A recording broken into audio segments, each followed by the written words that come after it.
big green egg. We got it up around 450 to 500 degrees. We have filet and ribeye steaks.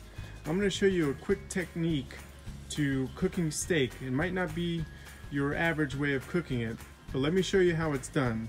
So we've seasoned the steaks on both sides. I have a little chimichurri, which you can find the recipe on the website. I've seasoned it with salt and pepper on each side, and I'm going to show you what I like to do. Take the ribeyes. I'm just going to show you with the ribeyes right now first.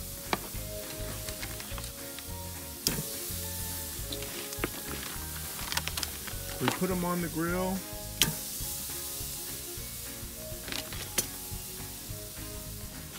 And we're going to let them cook for about a minute to a minute and a half.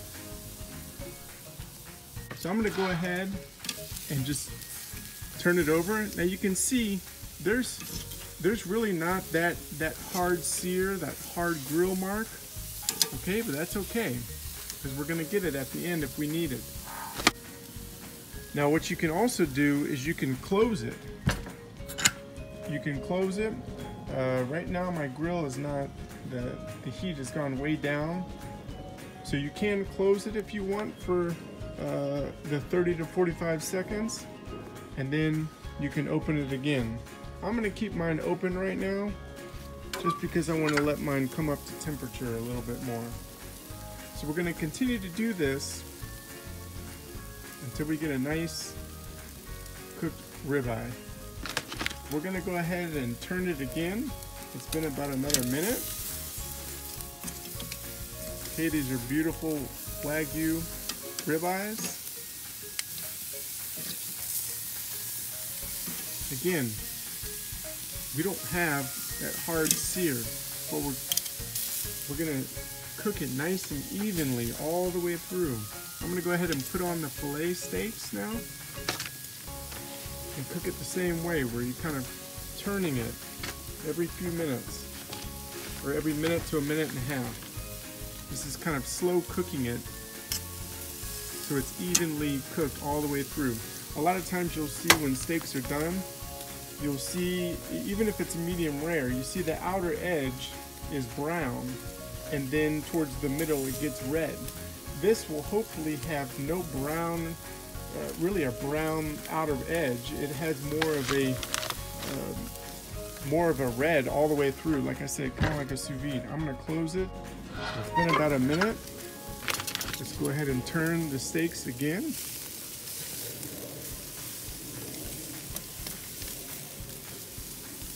See, now you're starting to get a look.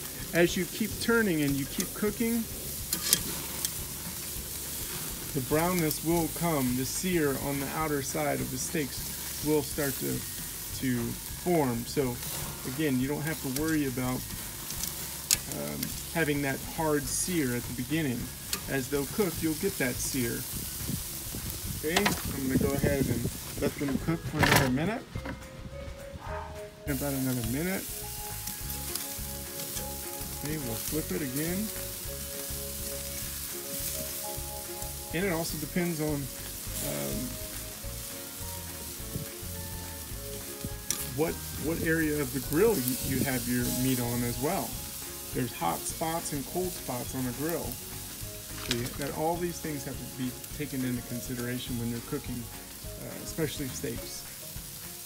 So we're going to close it again, and we'll wait in about another minute to a half, and then we'll turn them again. So I think this is the third time we've turned it. So I've flipped them 2 more times, and it's been about 4 to 5 times total. Again, my grill has gone down to about 400 degrees. I had it originally at 500 when I started, but I think the ribeyes are just about ready for a medium rare. Now, one of the main things you have to do, especially with this type of technique, but always when you're cooking steak, is you have to rest the meat. I like to take it off and let it rest.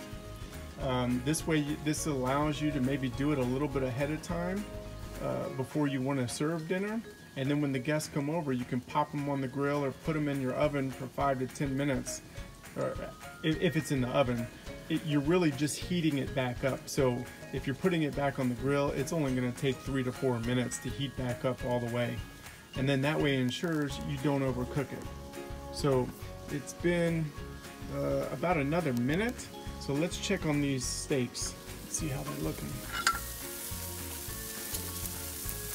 Okay, as you can see, because of the turning of the steaks, it gets a little bit of the hard sear that you would typically get. I think, okay, doesn't that look delicious? I'm gonna just turn that over just for a second. As you can see, the grill's starting to heat up as well, so that all plays as a factor. I don't want to overcook them. I want them to rest. So I'm going to go ahead and take these off now. See, these look like your normal steaks that you would normally do on the grill. But as you'll see when we cut into it, it's going to look a little bit different. Here we have our fillets. Now if you want to test to see the doneness, you can push. You see how that gives some give? See there? That's going to be beautiful. Okay, here we have nice give to it. Okay, they should be about a perfect medium rare to medium when we cut into it. So we'll have to wait and see for that. Hopefully I know what I'm doing. Okay, so we have our steaks. We're gonna let them rest for about 5 to 10 minutes, and then we'll cut into them and see how they look. All right, guys, moment of truth. Let's take a look and see how these steaks turned out here. Let's start with the fillet first. Okay, we've let it rest.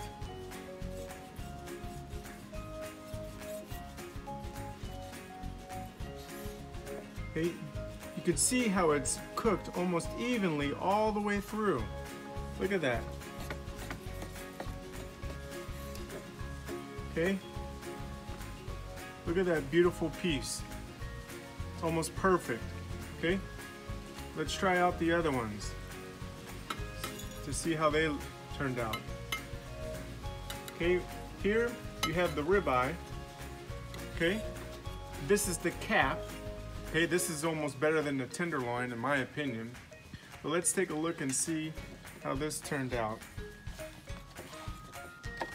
Okay, we'll cut off the kind of the fat side there.